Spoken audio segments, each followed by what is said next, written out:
Cost اور کریڈ کا کوئی معاملہ نہیں ہے، اور جس میں ہر آنے والے کے لیے دروازے کھلے ہیں، خواہ وہ کسی مذہب کا ہو، کسی ذات کا ہو، علاوہ اس کے کہ کچھ درگاہ کے مراسم یا درگاہ کے جو معاملات ہیں ان کو فالو کیا جائے۔ سب سے بڑا مسئلہ جو محبت کا ہوا اور چشتیوں کی پاپولرٹی کا رہا، وہ ان کی اس مزاج کے ساتھ ساتھ یہاں کی، دیکھیے ایک بات اور میں عرض کروں، اسلام کی بھی خوبی یہ رہی ہے کہ اسلام جب حجاز سے باہر نکلا تو جس علاقے میں گیا دنیا کے، وہاں کے لوگوں کے کسٹمز اور کلچرز کو وہاں صوفیوں نے اپنایا، علاوہ ان 5 فنڈامنٹلز کے جو اتنا کرتے ہیں ان کو۔ تو جب یہ لوگ ان چیزوں کو اپناتے تھے تو ایک میسیج دیتے تھے کہ گویا ہم آپ میں سے ہیں، اور چشتیوں نے یہ میسیج بھرپور دیا۔ ہندوستان کی سرزمین بھی ان کے لیے بڑی اچھی ثابت ہوئی، اور یہاں کا ماحول بھی جو تھا وہ اللہ کی طرف جانا اور عشق کا معاملہ، ڈیووشن۔ سوامی وویکانند بھی اس کو کہا، امیر خسرو نے بھی کہا کہ بت پرستی کی کیا بات کرتا تو، اگر جو بت کے ساتھ جس تعلق سے اور جس ڈیووشن سے اس بت کو پوج رہا ہے، کاش مسلمان اس ڈیووشن سے اللہ کو پوچھتا تو ولی بنتا۔ بہت خوب۔ پروفیسر قریشی صاحب، میں چونکہ آپ جغرافی کے پروفیسر ہیں، سماجیات کو بہت اچھی طرح سمجھتے ہیں، آپ جغرافیکلی اور سماجی اعتبار سے کس طرح سے دیکھتے ہیں کہ سماجی، لسانی اور جذباتی ہم آہنگی میں صوفیہ کرام کا کیا کردار رہا ہے؟ دیکھیے، ہندوستان میں جو پرمپرا رہی ہے وہ یہ بھی بہت پرانی رہی ہے، تو یہ زمین ہمارے صوفیہ کرام کے لیے کافی زرخیز رہی، اور ایک کمپوزٹ کلچر کو جنم دیا ہمارے صوفیہ کرام نے، اور یہ کمپوزٹ کلچر اس طرح سے ڈیولپ ہوا کہ دوسرے اسٹریمز بھی پیدا ہوئے، اور میں یاد دلانا چاہتا ہوں سکھ گروؤں کی، اور سب سے پہلے جو یہ گردوارہ بنا جس کو ہم ہرمندر جی سے کہتے ہیں، اس کی نیو ہی میاں میر نے ڈالی، جو قادریہ سلسلے کے ایک صوفی تھے۔ اس کے علاوہ جب دارا شکوہ نے اپنشدوں کا ٹرانسلیشن کرانے کے بعد روسناش کرایا، ہمارے جو پرانا کلچر تھا، جو ہمارے لٹریچر میں تھا، اس کو یورپ کو ملا ہی اپنشد کے ذریعے، جو ہندوستانی فلاسفی تھی، وہ بہت کچھ اس کمپوزٹ کلچر کی دین، وہ جیسے جیسے جغرافیائی پھیلاؤ ہوا، اس کی توسیع ہوئی صوفیزم کی۔ چشتیہ سلسلے کی بات کر رہے تھے ابھی معینی صاحب، میں آپ کو بتانا چاہتا ہوں کہ اگر آپ نقشے پہ دیکھیے تو پورب میں پڈوا اور دکن میں گلبرگہ، یہ پورا ایریا اس سلسلے کے اندر تھا، اور لوگ وہاں تک پہنچے۔ تو جہاں پر گئے، وہاں کے ایک تو جو لوکل رسومات تھے، جو وہاں کے علاقائی رسومات تھے، ان سے کچھ نہ کچھ چیزیں لی، اور اسی سلسلے سے پھر یہ جا کے ایک کمپوزٹ کلچر پیدا ہوا، جس میں آپ پھر وہ تفریق ختم ہو گئی کہ صاحب یہاں کون آئے کون جائے، ہر آدمی آتا ہے، ہر آدمی جاتا ہے۔ یہ سب سے بڑی بات رہی۔ بہت خوب۔ دیکھیے، لنگوسٹک کے اعتبار سے پروفیسر صاحب، چونکہ آپ اردو لٹریچر کے آدمی ہیں، اگر ہم دیکھیں تو اردو کی نشو و نما یا ابتدا، جس کو ہم ہندوی پہلے کہتے ہیں، تو صوفیہ کرام نے ہر جگہ کی وہی لینگویج بولی۔ خود بدائیوں سے محبوب الہی جو ایک لڑکے کو للہ کہہ کر بولتے تھے، چاہے وہ صوفی حمید الدین ناگوری کی شخصیت ہو، تو اس سلسلے میں زبانوں کے ارتقاء میں اور ہم آہنگی میں آپ صوفیہ کرام کے کردار کو کس اینگل سے دیکھتے ہیں؟ بھائی بہت اچھا سوال ہے، اور معینی صاحب بھی بیٹھے ہیں، اور قریشی صاحب جو جغرافیہ کے پروفیسر ہیں، ابھی انہوں نے بتایا کہ ہندوستان کے ایک کونے سے دوسرے کونے تک کے صوفیہ نے وہ سارے کسٹمز، وہ ساری زبانیں اپنائیں۔ مسئلہ یہ تھا کہ اپنا پیغام جب آپ پہنچانا چاہتے ہیں تو جو آدمی جس زبان کا ہے اس زبان میں آپ پہنچائیں گے۔ عربی میں نہیں پہنچا سکتے تھے، فارسی میں نہیں پہنچا سکتے، اس لیے آپ دیکھیے ساؤتھ میں جکریاں، جکری یعنی وہ ذکری ہے، جو جکری ہو گئی۔ جکری یہ تھی کہ عورتیں پڑھی لکھی تو ہوتی نہیں تھی، ان کو کچھ چیزیں گیت کی شکل میں بتا دیتے تھے، اور وہ جب چکی پیستے تھے، اس کو چکی نامہ بھی کہتے ہیں، تو وہ گیت گایا کرتے تھے۔ اچھا، عشق و محبت کی جو فضا، میں آپ کو بتاؤں کہ حضرت نظام الدین اولیاء کے اقوال میں آتا ہے کہ میں نے یوم ازل جو آواز سنی تھی وہ پوربی میں سنی تھی، تو آپ کے ہاں پوربی یار کے نام سے 40 آپ کے مرید تھے جو پوربی یار کہلاتے تھے، حضرت نصیر الدین چراغ دہلی۔ تو اب دیکھیے آپ کی امیر خسرو کے ہاں جو کھڑی بولی ہے، جو پوربی ہے، اور ساتھ ساتھ وہ پیدا ہوئے تھے برج میں، جو برج زبان ہے، یہ سب مل کے امیر خسرو نے وہ زبان پیدا کی جس کو اس زمانے میں دکنی بھی کہیے آپ، اس کو ہندوی بھی کہا جاتا تھا، گجری بھی کہتے تھے، یہ ساری زبانیں تھیں، لیکن وہ سب ملا کر کے ایک ایسی زبان انہوں نے ایجاد کی کہ جس میں عشق و محبت کی وہ بانسری تھی جو ازل میں سنی گئی تھی۔ تو آپ پنجاب میں دیکھیں کہ حضرت بابا فرید گنج شکر رحمۃ اللہ علیہ کی جو واڑی ان لوگوں نے اس میں لے لی ہے وہ ہے، یا پورب میں آپ چلے جائیے تو حضرت کچھوچوئی کے ہاں سارے وہ الفاظ موجود ہیں جو مل کر کے امیر خسرو کا کلام آج تک جب تک کہ گایا نہیں جاتا ہے رنگ ختم نہیں ہوتا ہے۔ اس میں کیا ہے؟ اس میں یہ ساری زبانیں ہیں۔ تو آج بھی یہاں دلی میں جو وہ شروع ہوتا ہے بسنت، وہ حضرت نظام الدین اولیاء سے بسنت شروع ہوتا ہے، اور بسنت امیر خسرو نے لکھا تھا سب سے پہلے۔ تو یہ وہ کلچر ہے جو زبان کے لحاظ سے بعد میں اردو زبان بنی ہے، یہ ساری محبت کی باتیں ہو چکی ہیں، نہ آپ آویں نہ بھیجے پتیاں، تو یہ جو چیزیں ہیں وہ ہے ہماری زبان۔ پروفیسر معینی صاحب، اس سلسلے میں ہم دیکھتے ہیں کہ قوالی جو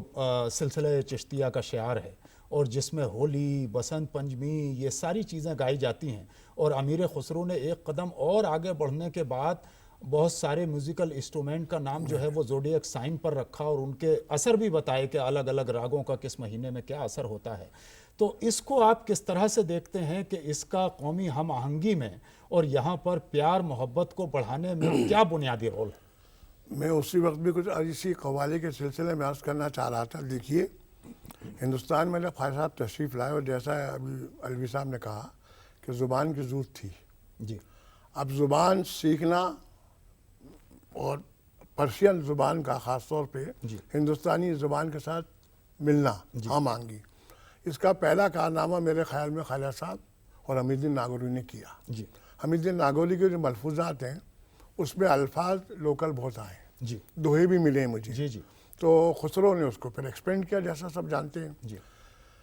ہندوستان میں دیکھیے چشتیہ سلسلے کے فروغ میں قوالی کا بڑا امپورٹنٹ رول ہے، اور اس کی وجہ یہ ہے کہ اس زمانے کا میڈیا یہی ایک چیز تھی۔ اب لوگوں کو اپنا پیغام دینے کے لیے زبان بھی چاہیے، اور اپنا پیغام دینے کے لیے اپنی زبان کو لوگوں تک پہنچانا بھی ہے۔ یہ ایک جسے آپ کہتے ہیں کمبینیشن تھا لوکل زبان کا اور فارسی کا، اور یہ اتنا پاپولر ہوا جس میں خسرو کا مین رول رہا، آپ نے بھی فرمایا۔ اس نے میسیج دیا پورے ہندوستان میں وحدانیت کا، وحدت الوجود کا، اور اسلام کی صحیح پیغام تعلیمات کا۔ اور آپ کو میں بتاؤں کہ یونیورسٹی میں آج بھی رات کو جب آستانہ بند ہوتا ہے تو جو چیز گائی جاتی ہے وہ کڑکا کہلاتی ہے، لوکل لینگویج، اور پورا اگر آپ اس کو سنیں گے میری اس کتاب میں تو پورا لوکل ڈائلیکٹ ہے، پدیش ہمارا، اور جو الفاظ ہیں اس میں پرشین بھی ہیں، بنت بہلول چشتی، اور جہاں ابھی آپ نے انہوں نے کہا جکری کا ورڈ، تو آپ کو ایک عجیب بات بتاؤں کہ اکبر بادشاہ جب پہلی بار اجمیر گئے تو یہ اکبر کی اجمیر جاتے ہوئے تصویر ہے میری کتاب پہ، کھڑا ہوا آستانے میں، اس زمانے کی تصویر۔ تو اس کو خواجہ صاحب کے بارے میں معلوم تو تھا، لیکن چونکہ ابھی زیادہ وہ نہیں تھی، تو آگرے کے پاس فتح پور سیکری کے پاس منڈاکر میں شکار کھیل رہا تھا، تو وہاں کچھ گاؤں کی عورتیں کچھ گا رہی تھیں لوکل ڈائلیکٹ میں، وہی بات پوچھا کیا ہے، لوگوں نے معلوم کیا، معلوم ہوا کہ حضرت خواجہ اجمیری کی شان میں رات کو وہ کھیت میں کام کر رہی ہیں اور گا رہی ہیں، تو وہاں اس پہ کیفیت طاری ہوئی، اور اسی وقت اس نے اجمیر کا پروگرام بنا لیا۔ یہ 1562 کی بات ہے، علی پیریڈ۔ تو قوالی کا یہ لوکل جو تمام ڈائلاگ رہے، اس کا بہت بڑا اثر ہندوستان کے ماحول پہ ہوا، اور تہواروں پر خاص طور پر ہولی اور بسنت، جی جی اس نے بہت بڑا کنٹریبیوشن دیا کمپوزٹ کلچر کو پیدا کرنے میں جی اور لوگوں کو آپس میں ملانے میں۔ پروفیسر قریشی صاحب، جیسا کہ اکبر کا ذکر ابھی معینی صاحب نے کیا، ہم یہ دیکھتے ہیں کہ مغلیہ شہزادے اور شہزادیوں میں، چاہے وہ جہاں آرا ہو چاہے دارا شکوہ ہو، وہ بہت ہی زیادہ تصوف کی طرف مائل رہے ہیں، یہاں تک کہ جہاں آرا تو اپنے بالوں سے جھاڑو لگایا کرتی تھی محبوب الہی کی بارگاہ میں، یا دارا شکوہ کی جو مجمع البحرین کتاب ہے۔ تو اس سلسلے میں آپ اسے کس انداز سے دیکھتے ہیں کہ خود مغلیہ شہزادے اور شہزادیوں نے تصوف، اہل تصوف کے یہاں پر کس طرح اپنا سر خم کیا اور اس تہذیب کو آگے بڑھانے میں کس طریقے سے اپنا رول پلے کیا؟ دیکھیے، صوفیہ کرام کا اپنا مقام تھا، جی اور صوفیہ کرام کبھی بھی بادشاہت کے سامنے نہیں جھکے، بے شک، بلکہ بادشاہ ان کے سامنے آیا، جو حکمران تھے وہ آتے تھے۔ جی حضرت نظام الدین اولیاء کا زمانہ جو تھا، اس نے 5 بادشاہتیں دیکھی ہیں جی دلی میں، جی وہ کسی کے دربار میں نہیں گئے تھے، جی صرف محفل سما کو پروٹیکٹ کرنے کے لیے اور اس کو جسٹیفائی کرنے کے لیے وہ اس کے مبارک شاہ کے دربار میں گئے تھے۔ جی لیکن وہاں پر پرائم منسٹر صاحب نے کچھ اس طرح کی نااہلی کی کہ وہ اٹھ کے چلے آئے اور سلام تک نہیں کیا، جی ان کو سلام نہیں کیا بادشاہ، جی اور نتیجہ یہ ہوا کہ انہوں نے کبھی کسی کو اپنے پاس بھی آنے نہیں دیا۔ جی تو یہ ان کی ان کا اپنا ایک مقام تھا جہاں پر سبھی جھکتے تھے۔ تو یہ جو تصوف بادشاہوں کے گھرانوں میں بھی آیا، تو اس کی جو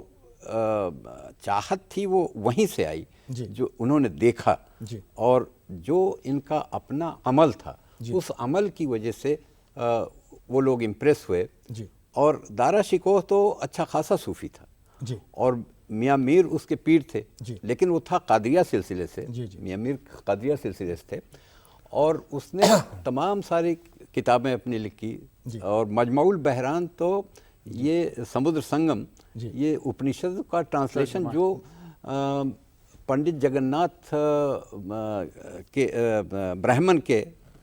سلسلے سے اس نے ٹرانسلیٹ کروایا تھا، بنارس کے جو پنڈت جی تھے، اور اس کے علاوہ اس کا جو مکالمہ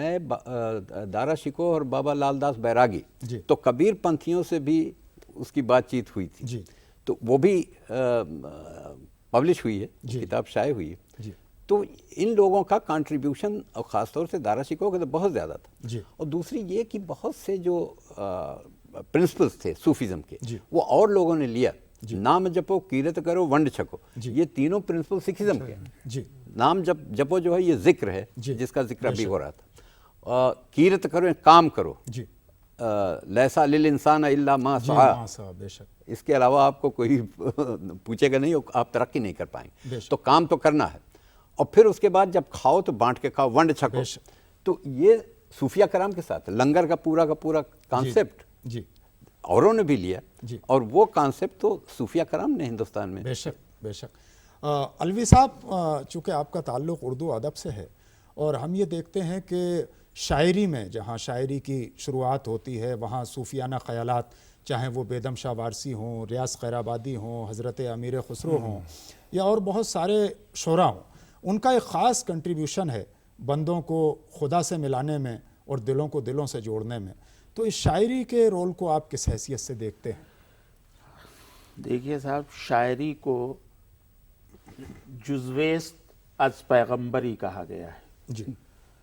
تو یہ جو جزویست از پیغمبری ہے، پیغمبر کا کام بھی یہی ہوتا ہے کہ بندوں کو بندوں سے جوڑنا، اور بندوں کو خدا تعالیٰ سے جوڑنا۔ تو آپ یہ دیکھیے کہ جو تصوف کی شاعری ہے، اس شاعری میں 2 ہی چیزیں ہیں۔ بقول اقبال کے، خدا کے عاشق تو ہیں ہزاروں، بنوں میں پھرتے ہیں مارے مارے، میں اس کا بندہ بنوں گا جس کو خدا کے بندوں سے پیار ہوگا۔ تو یہ خدا کے بندوں سے پیار جو ہے، یا بیدم شاہ صاحب کا شعر ہے، اب آدمی کچھ اور ہماری نظر میں ہے، اب آدمی کچھ اور ہماری نظر میں ہے۔ جب سے سنا ہے یار لباس بشر میں، واہ واہ، تو یہ لباس بشر میں یار کی تلاش جو ہے جی، وہ تصوف کی جی، بے دین شک، ہے۔ بے شک۔ آپ دیکھیے بہت شروع میں حضرت